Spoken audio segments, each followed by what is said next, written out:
Agora eu passo a palavra ao Márcio Medeiros, nosso colega de carreira, mestre em Desenvolvimento Sustentável pelo UNB e representante do Governo do Espírito Santo na área de planejamento. Muito obrigado, Otávio. Fazer rapidamente aqui os agradecimentos. Primeiro ao nosso presidente Eduardo, obrigado pelo convite. É uma honra estar aqui nessa mesa, podendo dialogar com vocês a respeito do processo de planejamento que está sendo conduzido nos estados brasileiros. Não vou citar um a um para a gente ganhar tempo, né? Mas, enfim, participei do primeiro seminário da ASECOR mediando uma das mesas e agora retorno aqui. Para mim é muito gratificante. A minha fala eu vou concentrar nos aspectos relacionados à coordenação dos processos de planejamento e orçamento dentro do Estado do Espírito Santo. Visto que essa coordenação, essa relação e articulação com as prefeituras e com o governo federal, ela acaba se dando dentro do próprio fluxo, do próprio processo de planejamento do Estado. Como o Gustavo tomou a liberdade de quebrar o protocolo, eu também faria o mesmo. O governo do Espírito Santo, ele está estruturado no seu processo de planejamento muito calcado na linha de buscar identificar os problemas, mapear os problemas que são centrais do Estado e traçar medidas de solução. Então, é uma relação muito forte entre o processo de planejamento e a gestão, como o Eduardo colocou no início da manhã, mas sem a vinculação do planejamento à gestão. Começa tudo no processo de planejamento. Então, vou comentar rapidamente com vocês essa pauta aí, vou procurar seguir aí o tempo dos 20 minutos. Então, vai ser flash bastante rápido, só para vocês terem uma ideia, e depois, informações mais aprofundadas, a gente pode discutir na sequência. Falar um pouco dos instrumentos de planejamento, a gestão estratégica orientada para resultados, que é a nossa metodologia de trabalho no Espírito Santo, o processo de planejamento do governo do Estado, a participação popular do PPA na lei orçamentária, um diferencial a ser considerado, planejamento estratégico dentro do governo, o modelo de gestão do Realiza Mais, que é o nosso plano de gestão para resultados, o monitoramento estratégico desses resultados, os principais gargalos e desafios que a gente enfrenta, não é só um mar de rosas, e o financiamento de investimentos municipais, que é uma inovação que a gente tem tratado agora, mais recentemente. Então, os instrumentos de planejamento do Estado. O Estado do Espírito Santo, desde 2003, ele vem trabalhando um planejamento de longo prazo. Como o professor Fernando Rezende colocou, é importante resgatar a nossa visão de longo prazo, a nossa visão estratégica, e a gente procura colocar isso aqui desde o primeiro mandato do Paulo Artung, né, na estruturação de um plano estratégico de desenvolvimento de longo prazo. Esse plano aqui governa todas as demais ações do governo. No governo Renato Casagrande, a gente tem então um plano estratégico, que são as diretrizes de governo para o período 2011-2014, é um outro documento menor, mais focado, mas sem abrir mão daquela visão de longo prazo que foi ali colocada. O PPA, que a gente também já conhece, um conjunto de programas estruturantes e projetos estratégicos, e essa linguagem de programas estruturantes e projetos estratégicos não tem necessariamente a ver com os programas e projetos do orçamento e do plano, mas há um recorte gerencial, aí o foco aqui é gerencial, é onde entra a gestão, e a lei orçamentária anual como nossos instrumentos.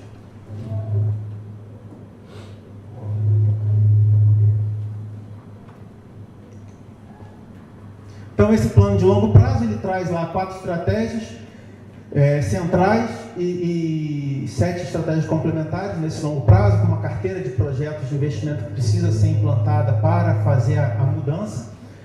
E o documento Novos Caminhos, que aí são as diretrizes estratégicas do governo, traz umas 100 páginas detalhando, é o livrinho que Galvão comentou mais cedo, é o nosso livrinho do governo.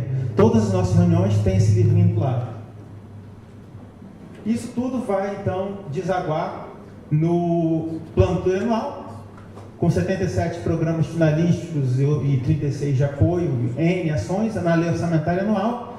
E aí, bebendo do conhecimento da SOF, né, trabalhando a integração do modelo de gestão dos programas estruturantes e projetos estratégicos com o orçamento, por meio ali de quase 2.200 planos orçamentários que a gente acabou de implantar lá no Estado. O modelo de gestão do Estado do Espírito Santo, ele é baseado em 4 pilares. O primeiro pilar é o direcionamento de todo o seu processo de gestão para o público-alvo, para a sociedade. Tudo começa na sociedade, tudo começa nas demandas e necessidades da sociedade, e a gente tem que se organizar para respondê-las. Mas também não dá para responder a tudo de imediato. Então, é fundamental a questão da visão estratégica.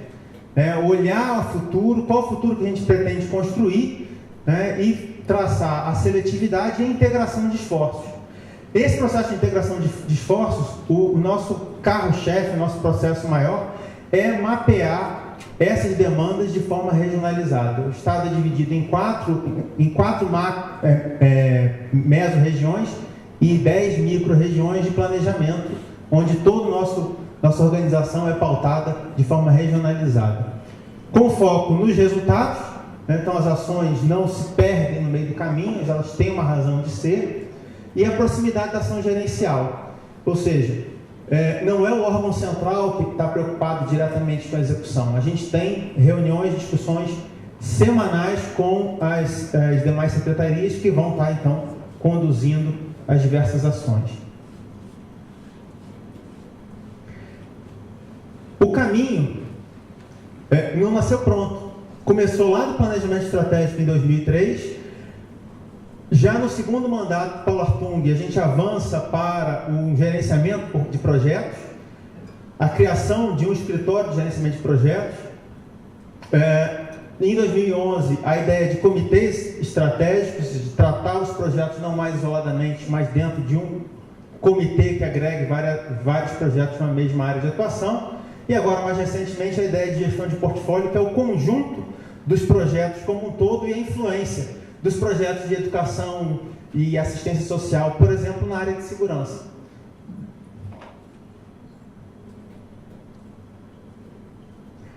Essa gestão estratégica orientada para resultados, ela é pautada também em 3 grandes aspectos, que são centrais. Às vezes a gente sempre recebe consultas do tipo: vocês têm um bom sistema aí de gerenciamento? O bom sistema de gerenciamento não é a tecnologia só que está colocada. O sistema pode ser da melhor tecnologia, mas se a gente não tiver bons processos, uma boa coordenação, a vontade política e as pessoas envolvidas, isso não funciona, não adianta.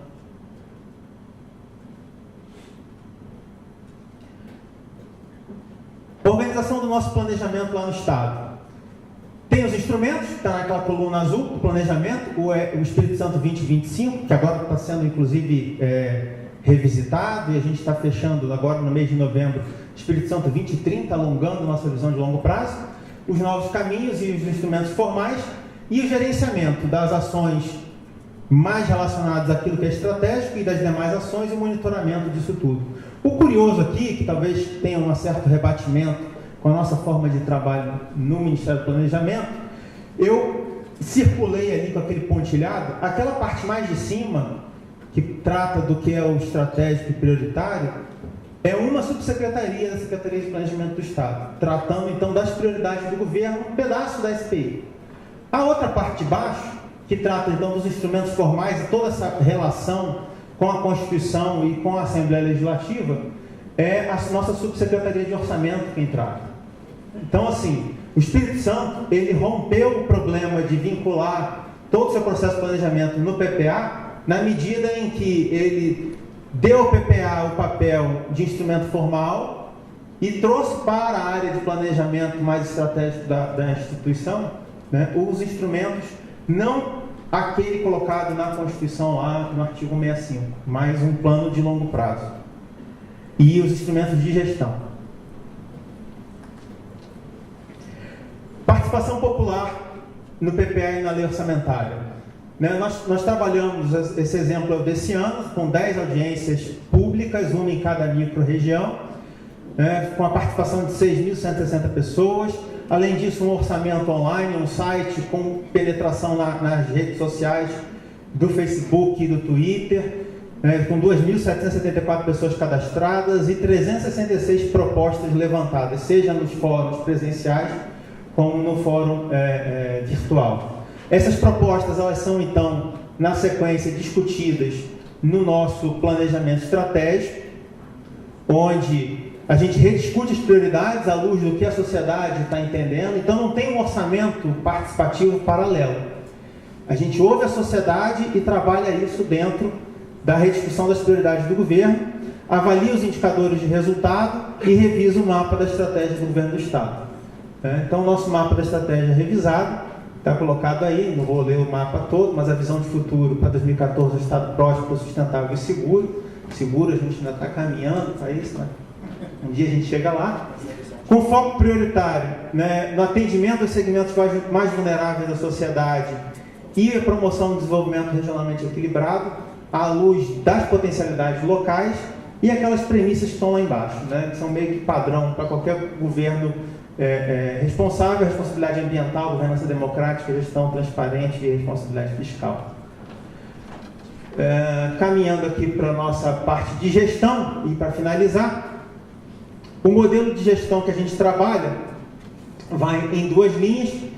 O fluxo de informação vai das secretarias para o governador e vice-governador, e as reuniões são agregadas em comitês. São 8 comitês ao todo, que pega todas as áreas do governo, né? Educação, saúde, segurança, e aí os outros comitês são mesclados de algumas secretarias.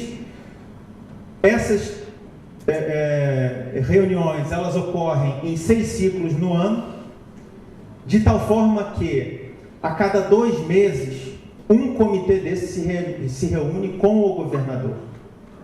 Então, para ele se reunir com o governador a cada 2 meses, a gente tem reuniões semanais, né, de alinhamento. E esse alinhamento é baseado em quê? A gente vai ver mais à frente, num conjunto de marcos críticos. Aquilo que é o resultado final é decomposto em entregas, e as entregas são decompostas em marcos críticos. Para eu conseguir entregar uma escola, eu preciso fazer licitação, ter licenciamento ambiental, ter a regularidade fundiária, uma série de... Lista tudo isso, cada item desse vira um marco crítico e isso para ser acompanhado. Eu esqueci de comentar, ao final do 3º e do 6º ciclo, ou seja, uma vez por semestre, a gente faz uma reunião de avaliação com a análise dos indicadores. Então, aqui só para pontuar, são mais de 100 reuniões de comitê estratégico no ano, né? Temos esse comitê especial de análise e mudança. Sempre que alguém quer mudar alguma coisa no processo de planejamento, tem um comitê que trata disso. Não vai tudo direto para o governador, tem esse análise antes. O que pode ser resolvido no operacional a gente não leva adiante. E o segredo do processo, a existência de pontos focais, que são pessoas dentro das principais secretarias para dar celeridade nos processos daquelas ações que são estratégicas do governo. Os processos, ali a capa de um processo tradicional, eles levam um selo de prioritário com a marquinha lá do Realiza Mais, e tem um monitoramento do tempo que fica em cada secretaria, e isso é discutido e apresentado também para o governador. E aí, naturalmente, quando aparece um processo com aquela etiquetinha na mesa de alguém, rapidamente a pessoa quer se livrar daquele processo, porque senão vai ter que prestar conta para o governador direto. Deixa eu voltar aqui. Ali no canto, ó, tem sistema eletrônico. Aqui, ó. Essa etiqueta aqui é colada em cima de onde... Aqui tem espaço para colocar o nome do processo, quem é a origem, tá? A gente cola uma etiqueta em cima com essas informações, com a taxa de prioritário. Essa etiqueta é numerada, porque já houve casos de gente forjar a etiqueta para poder ter o seu processo acelerado. Essas são coisas que acontecem, né? Mas reparem, são medidas simples no processo de gestão que fazem diferença. Isso aqui fez a diferença, isso deu celeridade. Aqui, para vocês terem ideia da situação, como eu falei, não é só um mar de rosas. Temos hoje a situação de dia 22 de outubro, né, no nosso sistema. 22% dos nossos marcos críticos estão com atraso, 30% estão no prazo e 48% concluídos, sendo que o que foi concluído parte deles foi concluída em atraso. Mas, enfim, é perseguindo isso que está aqui que a gente consegue alcançar algum resultado. Se você larga isso de mão, o resultado é muito pior do que a gente consegue aí. Até hoje, dentro do governo, foram 3.521 entregas, que varia desde de uma turma formada até um hospital concluído e entregue. E o monitoramento estratégico, o que é? É não olhar mais agora aqui as entregas e os marcos críticos, é olhar o macro do processo, ou seja, o impacto disso na sociedade. Então, a gente trabalha com 21 indicadores, naquelas diversas áreas. Esses indicadores foram mapeados e foram negociados com as secretarias. Essa foi a maior dificuldade do trabalho. Você fazer o troço participativo não é fácil. Você conseguir negociar com as secretarias indicadores, a tendência é sempre deles colocarem indicadores de processo que eles dominam e não indicadores de resultado que eles são refém. Mas, enfim, a gente conseguiu aí, a duras penas, sair com esse painel de 21 indicadores. Gargalos e desafios. Os principais gargalos, sobretudo nas obras, né, licenciamento ambiental, desapropriação e o ritmo de execução das obras. A gente tem isso mapeado e procura traçar medidas de sanear, né? Procurar rever os projetos, rever a forma de trabalhar, mas enfim, constantes alterações no escopo dos projetos, centralização de informação ainda existe, apesar de ser tudo informatizado e disponível, pouco compromisso com prazos e por aí vai. E aí, para fechar, o financiamento de investimentos municipais é uma relativa inovação que a gente está trabalhando lá no Espírito Santo, que é o Fundo Estadual de Apoio ao Desenvolvimento Municipal. O governo de Pernambuco criou esse fundo em março. Ele bebeu da ideia da transferência obrigatória do PAC, criado pelo governo federal em 2007, só que montou numa estrutura diferente, uma estrutura de transferência fundo a fundo. Então bebeu de uma fonte, mas bebeu de outra também das transferências fundo a fundo da saúde e da assistência social. Então a gente monta uma transferência fundo a fundo, onde os municípios criam esses fundos de investimento. A gente define critério objetivo de repartição dos recursos. O governo do estado alocou 200 milhões no período 2013-2014, e aí, Gustavo, a propaganda é o seguinte: o BNDES entendeu que a gente pode usar aquele recurso caro que a gente pega com eles, e a comprovação botou no fundo, está comprovado. Deu certo, não sei porquê, mas deu. E o processo de adesão dos municípios é por plano de trabalho simples, né, sem aquele detalhamento todo do convênio, apenas indicando qual é a área de aplicação do recurso. Bom, aqui alguns prêmios que a gente recebeu lá: o Prêmio EGOV 2011 pelo portal do planejamento TPA Online, de participação da sociedade. Em 2012, o Prêmio PMO do ano da revista Mundo PM, no segmento do setor público, e esse ano o Prêmio da Publix, aí, do CONSAD, de melhores práticas de gestão estratégica orientada para resultado. Eu trouxe essa fala assim, bastante flash para vocês, porque tanto, e aí, Otávio, já finalizando mesmo, tanto o Zé Roberto quanto o Leandro foram enfáticos em dizer que a gente não deve se fechar no governo federal, e eu reforço isso. Assim, tem 26 estados, um governo do Distrito Federal, N municípios trabalhando planejamento também. Então, assim, vamos beber de todas as fontes, além de beber das fontes internacionais também, que é importante, para poder construir, se a gente quer construir um modelo nacional, um sistema nacional de planejamento e orçamento, sem entender que o processo do governo federal é o único, é hegemônico. O nosso também não é dono da verdade. A gente aprende muito, vocês veem que a gente levou para lá agora um modelo de Pernambuco. Então, o papel é esse diálogo, essa participação, essa integração é que é fundamental, no meu entendimento. Enfim, já estourei meu tempo, obrigado. Deixa eu voltar para a mesa.